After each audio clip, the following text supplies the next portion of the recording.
Assalamualaikum warahmatullahi wabarakatuh. Kembali Sam Caniago hadir. Kali ini bersama Wali Nagari Indudur yang sudah menjabat 3 periode, Bang Zafrawandi, sekaligus hari ini menjadi Ketua Forum Wali Nagari Purwana Kabupaten Solo. Beliau juga salah satu peraih Kalpataru, penghargaan tertinggi desa se-Indonesia. Ya, selamat sore Bang Zafrawandi. Ya, selamat sore Pak Samsazwar. Gimana Bang, sehat Bang? Alhamdulillah. Hari ini kita mungkin bincang-bincang santai seputar Sumatera Barat itu nagari, dipimpin oleh nagari. Untuk daerah lain mungkin desa. Dan Abang itu memulai karir Wali Nagari itu tahun berapa di Indudur? Itu pada tahun 2007, bulan September, itu pertama dilantik menjadi Wali Nagari Indudur. Periode kedua waktu peralihan sistem pemerintahan desa ke pemerintahan nagari di Sumatera Barat. Usia periode kedua. Usia Abang itu usia berapa? Ya. Usia waktu itu 36. Di usia 36 tahun. Di saat Abang memimpin awal, status Nagari Indudur itu Pada tahun 2007 pertama kami dilantik menjadi Wali Nagari Indudur bulan September. Alhamdulillah ada kepercayaan masyarakat, kebetulan kami dari perantau yang merantau di Malaysia sebelum itu.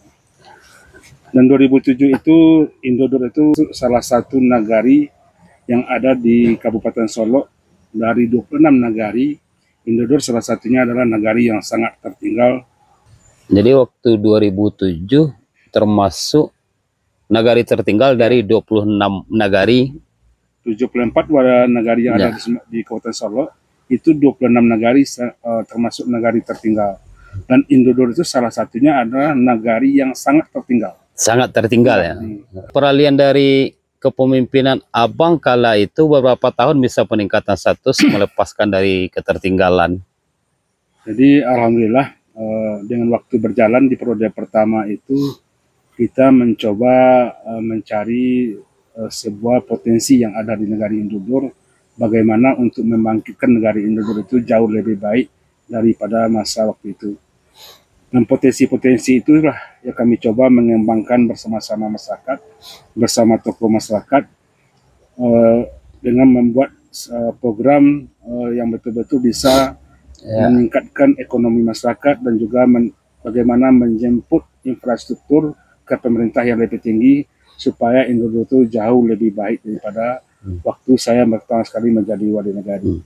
Alhamdulillah pada tahun 2014 itu saya sudah termasuk tahun pertama di periode kedua. Alhamdulillah Indudur itu keluar dari nagari yang sangat tertinggal dan menjadi waktu itu nagari berkembang. Sekarang statusnya di Alhamdulillah sekarang Indudur ini sudah di Nagari Maju. Udah masuk Nagari Maju. Berarti satu tahap lagi menuju Nagari Mandiri ya. Sekarang baru 19 nagari dari 74 yang kategori untuk mandiri. Mencapai Nagari Mandiri mungkin sulit bagi Nagari Indudur karena ada kebutuhan pelayanan masyarakat ini tidak lengkap di Nagari Indudur, seperti sekolah cuma ada SD, tidak ada SLTP dan tidak ada SLTA. SLTP dan SLTA itu berada di kecamatan dan juga di kota Solo. Dan termasuk pasar nagari juga tidak ada. Pasar cuma ada di kecamatan yang dinamakan Pasar Serikat yang punyanya adalah 9 nagari yang ada di kecamatan masing-masing. Jadi untuk menuju mandiri itu memang sulit dengan kondisi infrastruktur fasilitas belum lengkap untuk pelayanan masyarakat karena penduduk Nagari Indudur itu cuma sedikit. Tapi di sisi pemerintahan Bang, Indudur itu peraih Kalpataru satu-satunya di Sumatera kali ya. Ini diperoleh tahun berapa? Memang kita mendapat penghargaan Kalpataru dari Presiden Republik Indonesia Pak Joko Widodo, yaitu pada tahun 2020. Menuju Kalpataru apa yang dilakukan di Indudur? Sebetulnya penghargaan Kalpataru itu adalah penghargaan yang tertinggi dari pemerintah. Apa yang kami lakukan di negara Indonesia selama kami menjabat. Di awalnya kami melakukan program-program yang ada di negara Indonesia yang berbasis kebutuhan masyarakat. Sebetulnya tidak ada niat kami untuk mendapatkan menuju Kalpataru ini. Potensi di Indonesia itu adalah lingkungan. Lingkungan ini bagaimana terolah yang baik oleh masyarakat, yang selama ini tidak tertata dengan baik. Boleh dikatakan sebelum tahun 2007 itu negara Indonesia itu boleh dikatakan illegal logging dan juga perusak lingkungan, perusak hutan, pembakaran hutan begitu banyak di negara Indonesia. Dan masyarakat waktu itu cuma mengandalkan padi yang ada di sawah, tapi lahan-lahan kering itu tidak terkelola dengan baik. Semenjak tahun 2007 itulah kami sampai dengan waktu yang berjalan sangat panjang, sampai tahun 2020 kami melahirkan peraturan negari atau peraturan desa itu sebanyak 21 peraturan desa, peraturan negari. Dari 21 itu 13 itu adalah berkaitan dengan lingkungan. Masalah air bersihnya, masalah ekonomi masyarakat yang bisa lahan-lahan yang kering yang tandus tadi bisa ditanam tanaman yang produktif seperti kemiri dan juga buah-buahan dan juga pinang yang bisa menghasilkanlah kepada ekonomi masyarakat. Juga beberapa NGO yang menyorot apa yang kami lakukan. Waktu itu kami ditawarkan untuk menjadi salah satu kandidat di Sumatera Barat untuk penerima Kalpataru dan memasuki beberapa event penilaian untuk bisa salah satu penerima Kalpataru pada tahun 2020. Jadi proses ini cukup panjang sekali, tapi alhamdulillah kami mendapat penghargaan Kalpataru tahun 2020 itu adalah bonus dari pemerintah.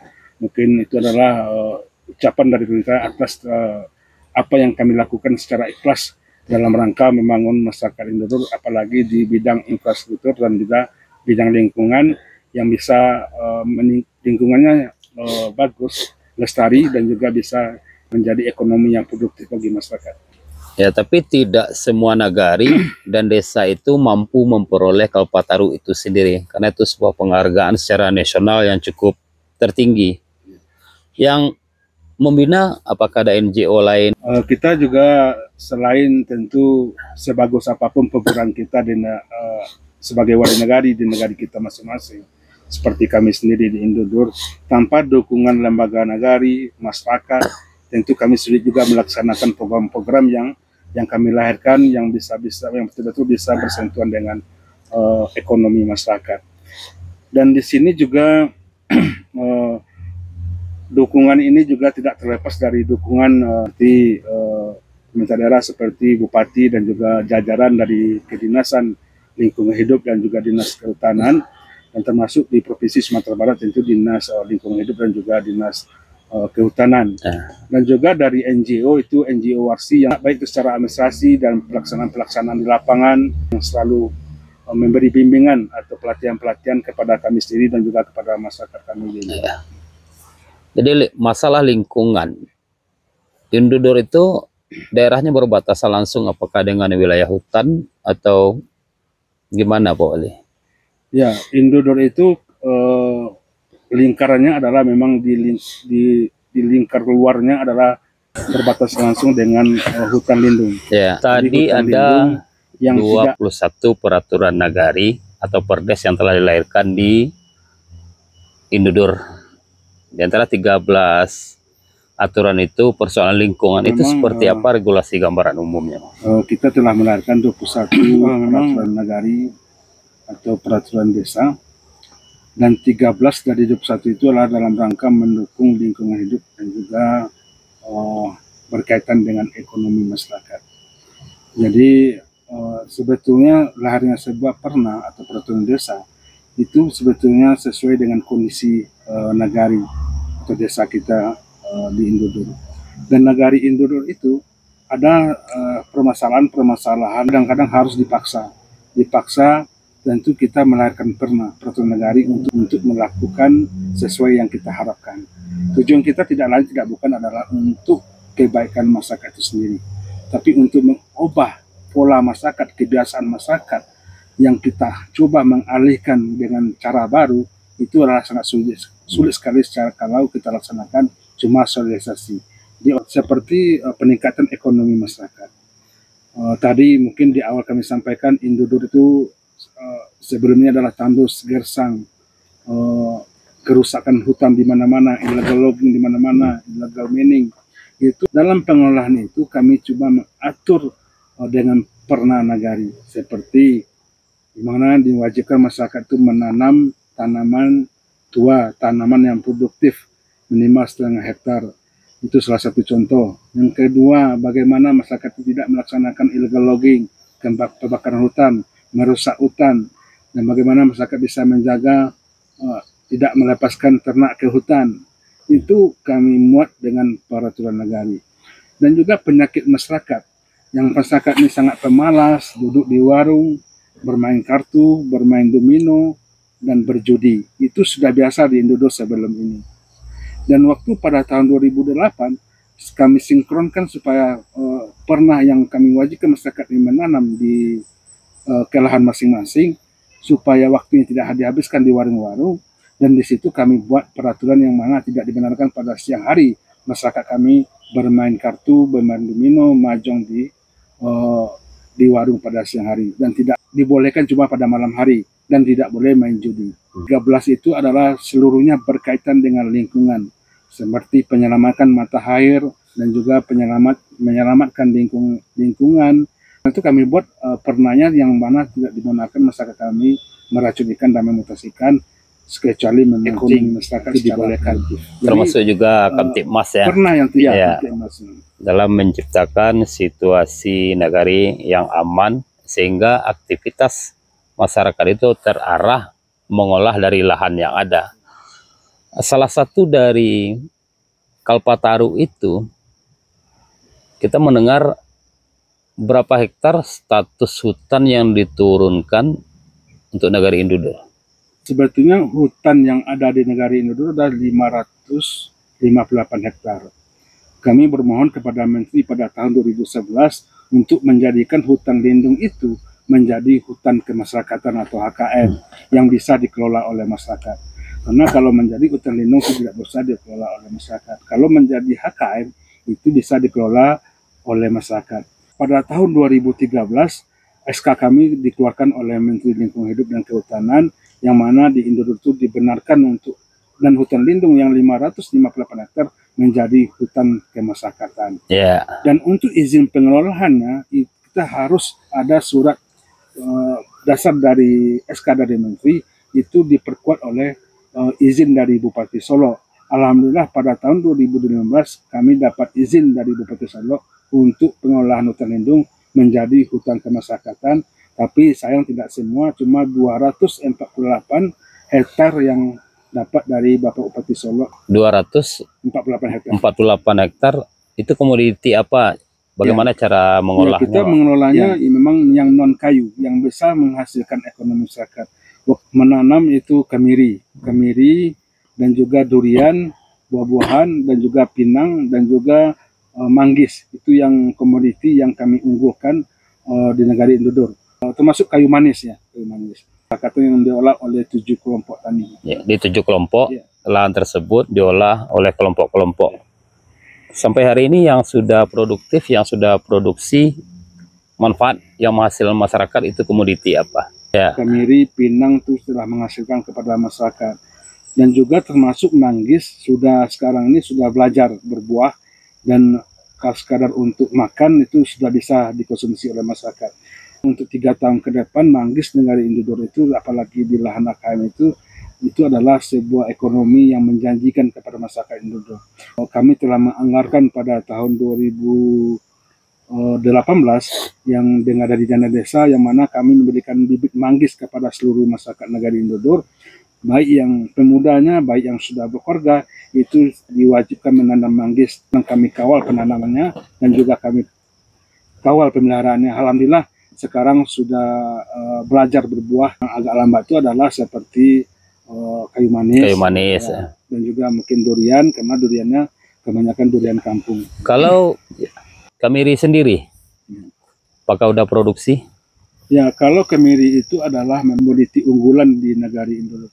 Kenapa kemiri ini tidak sulit dalam pemeliharaannya dan juga hasilnya menjanjikan, karena kemiri ini berbuah setiap waktu. Cuma mungkin ada musim lebaknya, ada musimnya dan ada tidak musimnya. Tapi kemiri sekarang di Indonesia itu sudah sangat maksimal sekali, boleh keluar kemiri di Indonesia 1 bulan itu lebih kurang 10 ton. 10 ton 10 ton dengan harga sekarang 1 kilo 15.000. 1 kilo itu tidak lebih kurang 100 biji 5. Jadi hampir seluruh masyarakat itu 98% itu ada kemiri masyarakat Indonesia itu setiap rumah. Jadi 98% setiap rumah itu ada pohon kemiri ya. Karena kemiri itu memang kita anggarkan juga dulu dari dana desa. 1 batang kami anggarkan dana desa itu 50.000 untuk pembelian bibit dan upah penanaman dan juga waktu sekarang.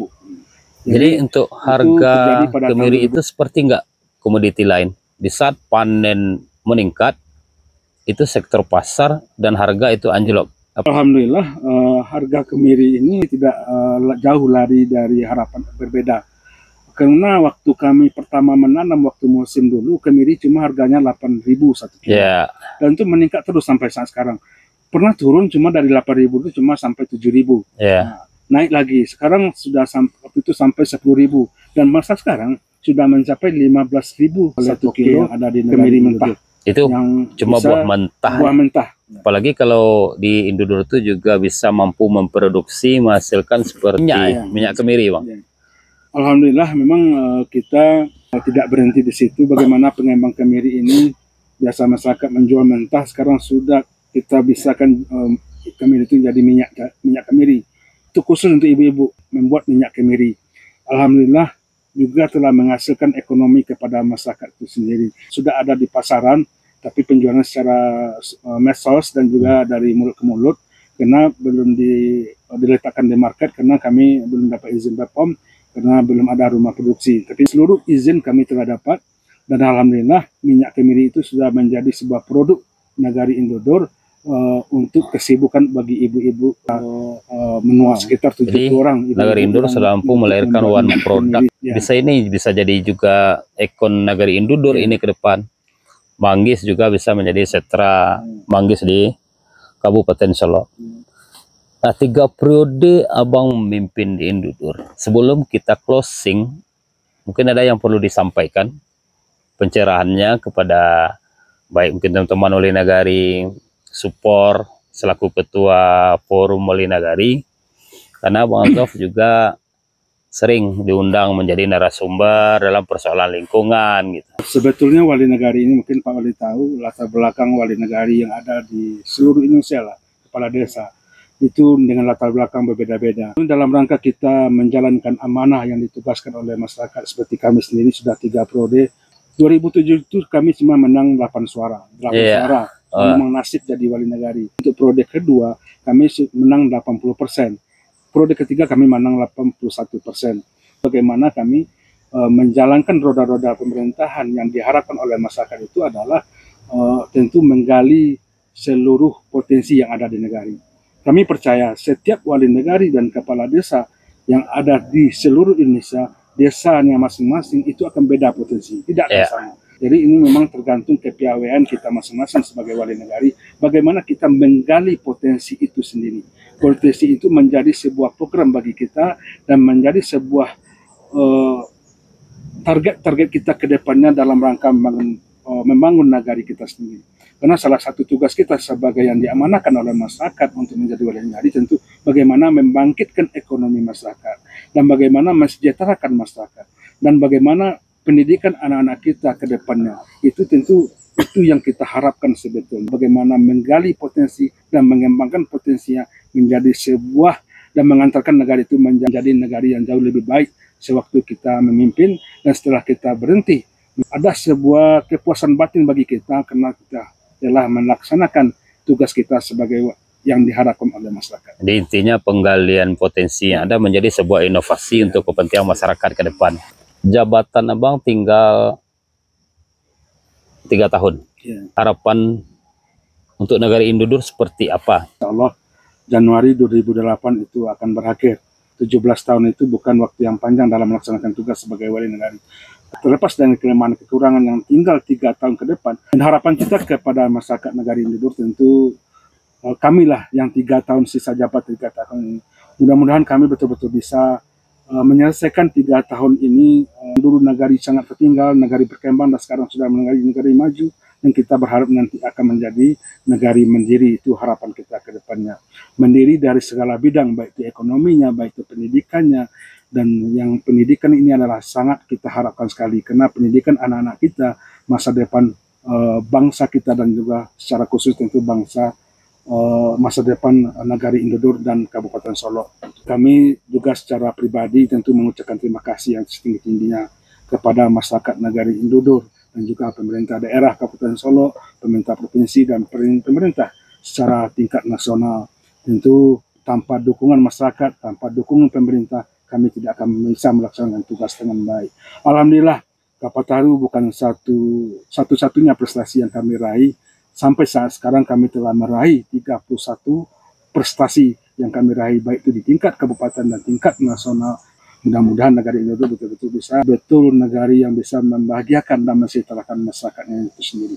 Ya, demikian bincang-bincang santai kita bersama Ketua Forum Wali Nagari Kabupaten Solo, Wali Nagari Indodur, Bang Zofrawandi, yang telah menjabat 3 periode. Dari perbincangan tersebut ada motivasi untuk kita bersama sebagai pemimpin, kepala desa atau wali nagari, bagaimana mampu menggali potensi-potensi yang ada menjadi suatu inovasi yang besar untuk kepentingan nagari dan masyarakat.